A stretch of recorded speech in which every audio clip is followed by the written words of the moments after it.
Halo semuanya, selamat datang. Sebelumnya, yuk kenalan dengan kami terlebih dahulu. Kami dari kelompok 7 kelas Aptikom hari Senin akan menjelaskan dan mendemonstrasikan mengenai uji hubungan menggunakan SPSS.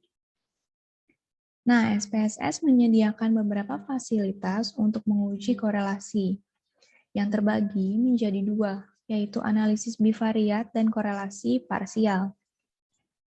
Analisis bivariat merupakan uji hubungan antara variabel 1 dan variabel 2. Sedangkan korelasi parsial menguji hubungan antara variabel 1 dan variabel 2, namun kita juga mengontrol variabel lain yang memenuhi hubungan antara variabel 1 dan variabel 2. Nah, kali ini kita akan melakukan analisis bivariat.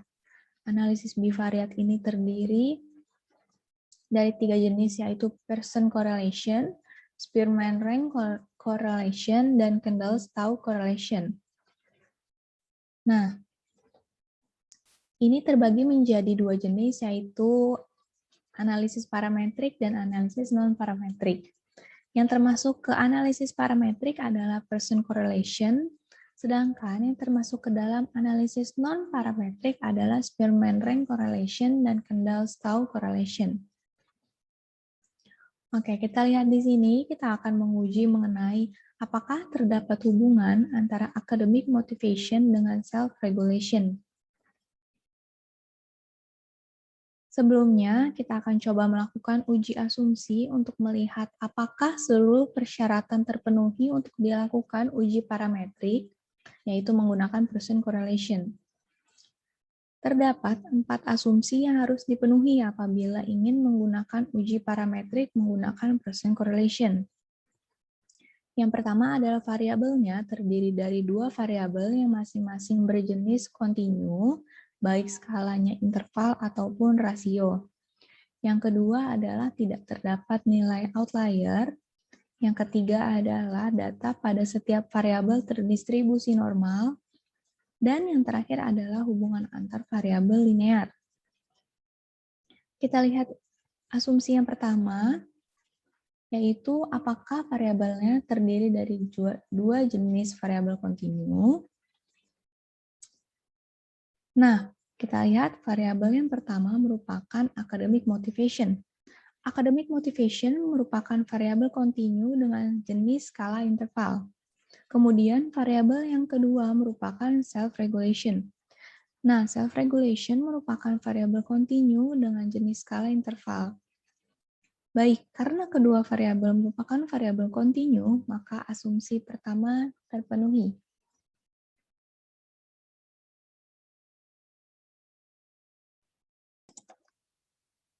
Halo semuanya, dengan Devara di sini. Jadi, setelah kita memastikan bahwa uji asumsi yang pertama terpenuhi, sekarang kita akan pindah ke uji asumsi yang kedua, yaitu tidak ada nilai outlier. Sekarang kita buka SPSS dulu ya.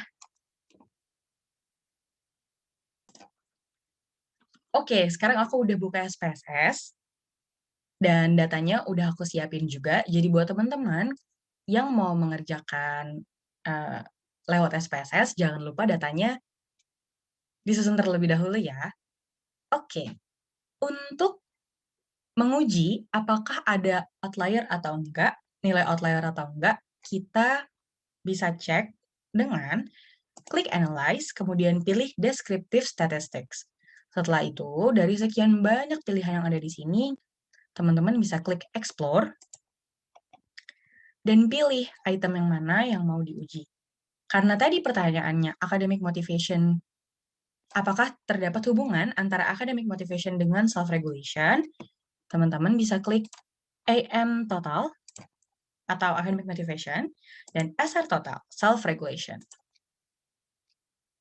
Setelah itu, klik statistics. Nah, karena kita mau cek outliers, kita tik yang outliers supaya hasilnya muncul. Continue, kemudian klik OK.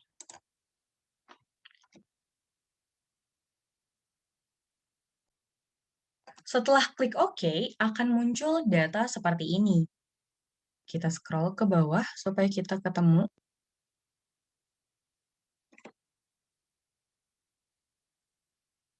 Ini udah muncul ya. AM total dan SR total.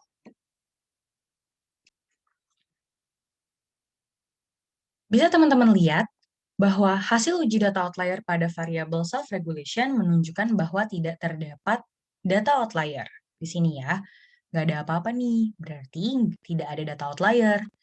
Sedangkan variabel academic motivation menunjukkan bahwa terdapat satu data outlier pada data ke-99, ditunjukkan dengan titik ini nih, titik dengan angka 99, sehingga lebih baik data tersebut dibuang jika ingin asumsinya terpenuhi. Asumsi dapat terpenuhi jika data outlier dibuang, dan jika dipertahankan, maka asumsi tidak terpenuhi. Sehingga kita akan coba buang data ke 99 itu ya. Ayo kita ke SPSS lagi. Oke, sekarang aku udah buka SPSS lagi, dan aku mau menghapus satu data outlier tadi. Datanya adalah data ke-99, jadi ayo kita hapus.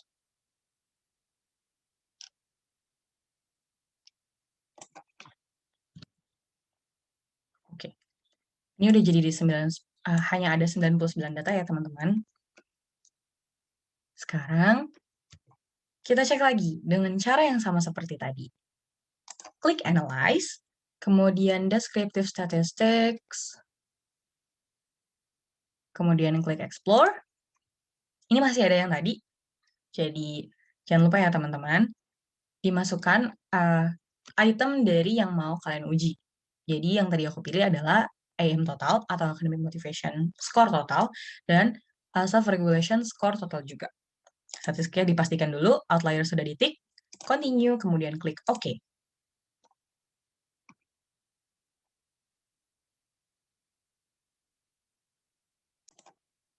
Setelah data dibuang, outputnya muncul dan tada, tidak ada data outlier, baik di variabel academic motivation maupun self-regulation.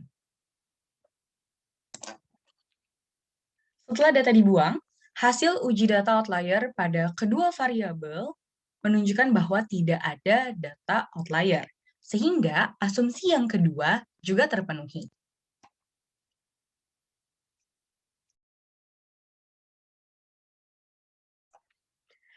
Oke, setelah memastikan bahwa kedua uji asumsi sebelumnya sudah terpenuhi, maka sekarang kita akan pindah ke uji asumsi yang ketiga, yaitu apakah data terdistribusi normal atau tidak.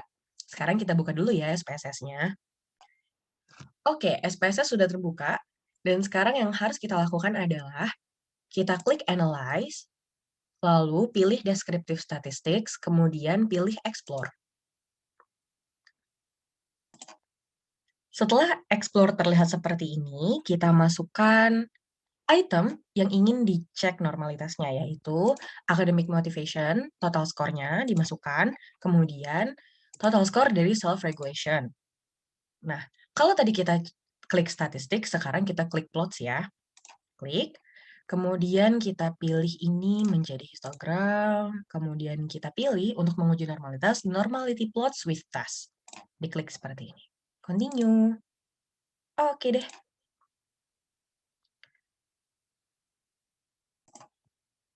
Kalau sudah, nanti akan muncul seperti ini hasilnya, outputnya.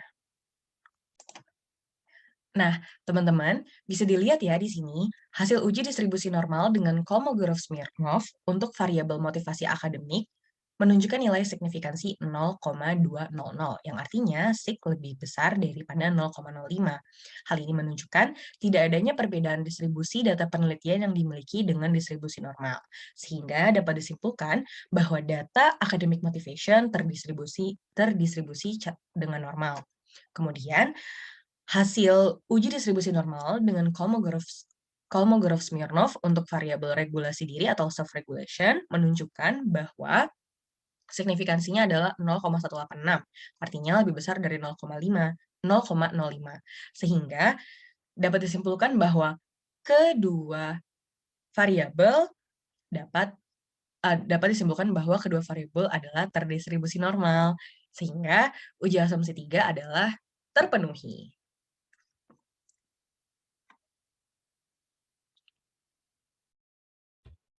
Ya, baik, selanjutnya kita akan menguji asumsi yang keempat, yaitu hubungan antar variabel tidak linear. Kita langsung lihat saja ke SPSS-nya. Ya, oke. Untuk menguji asumsi keempat, kita akan klik Analyze, kemudian ke bagian Regression, Curve Estimation. Kita klik, keluar seperti ini. Nanti di bagian sini ada AM total, kita langsung masukkan ke bagian Dependent Variable. Selanjutnya ada SR total itu di Independent Variable. Terus kita tik 3 ini linear, include, sama plot models. Lalu kita klik OK. Nah, nanti akan keluar output-nya seperti ini. Kita langsung lihat aja ke bawah. Nah, di bagian model summary. Di sini dilihat linearnya signifikan 0,303. Maka, kita lihat lagi.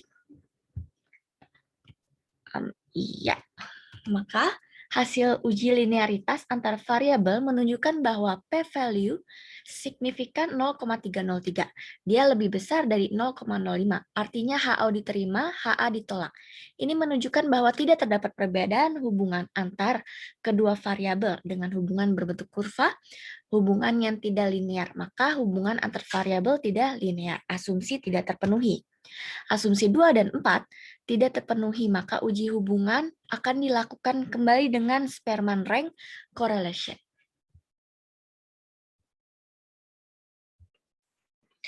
Oke, baik. Setelah kita melakukan berbagai uji asumsi, diketahui bahwa asumsi kedua dan asumsi keempat tidak terpenuhi. Bahkan setelah nilai outlier pada asumsi kedua dibuang masih tidak terpenuhi juga, karena asumsi keempatnya tidak terpenuhi. Maka untuk uji hubungan kali ini, kita akan menggunakan uji non-parametrik.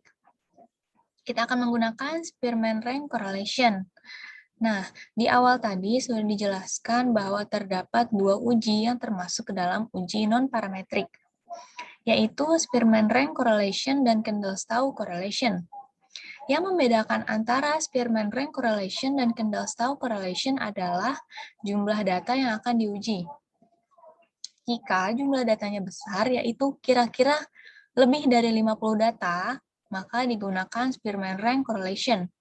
Sedangkan jika jumlah datanya tidak terlalu banyak, yaitu kira-kira kurang dari 50 data, maka digunakan Kendall-Stau correlation.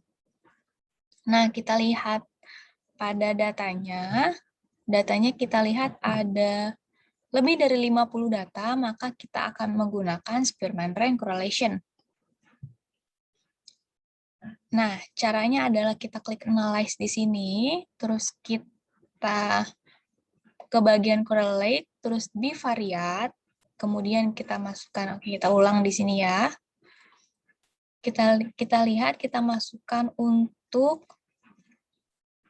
variabel yang akan dianalisisnya, yaitu nilai total dari variabel academic motivation, AM, kemudian total dari variabel self-regulation atau SR total di sini. Nah, untuk settingan ini dan settingan style atau settingan dari bootstrap-nya ini kita biarkan saja karena memang sudah otomatis. Nah, di sini kita tik bagian Spearman-nya. Oke. Kita klik OK.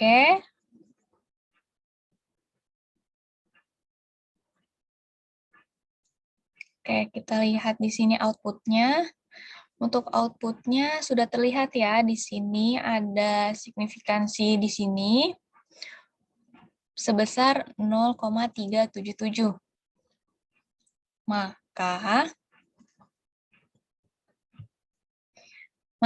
Kita lihat di sini, maka dapat kita tarik kesimpulan bahwa signifikansinya lebih dari 0,05. Maka dari itu, H0-nya terpenuhi dan HA-nya ditolak. Oke, Maka dari itu, hasil uji Spearman correlation menunjukkan bahwa sig sama dengan 0,377, artinya p-value sig 0,377 lebih dari 0,05. Maka dari itu, H0 diterima, HA ditolak. Ini menunjukkan bahwa tidak terdapat hubungan antara self-regulation dengan academic motivation. Jadi seperti itu, kesimpulan dari hasil uji kita kali ini. Maka dari itu, terima kasih. Dan sekian simulasi dari kami. Sampai jumpa di lain kesempatan.